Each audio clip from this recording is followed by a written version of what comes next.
Пиаймандағы Бондарев алдағы су жақ, шайғы тұста таңақта кес барыбызар осқаз дайыс боладыр. Шылның сай қысқыда ол тозып, уға арақ шайылша. Бүл қысқы пылтырғызынан соқ болды. Су жақ эдөкешті тозапастан. Ол шылға қорғыз ағылбыз үшін ағбан горатың техника қағыртылған. Ол январь сондық суғының шолын тақтаны экосарының ұртылып салған. Андық тоғыстарына пөл пылтырға сейдіксіңіз, қатылбыз үшін азына да етсалғанар. Бондаревтегі ал шөбі шыр шаяның қылынызын бос көзінің тоқтат көрерге күстінген. Шаяның аспылбан. Суқ Ленин орамазын жада шайыл сыған.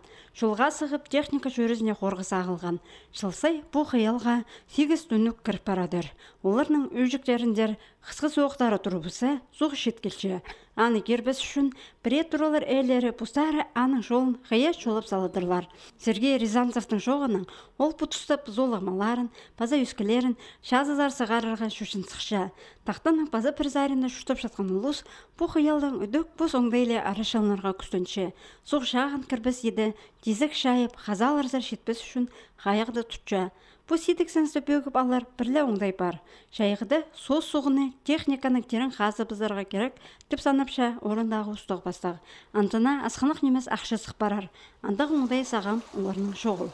Амдызы сығыс барған керек күнің сай қайықты тұтылша.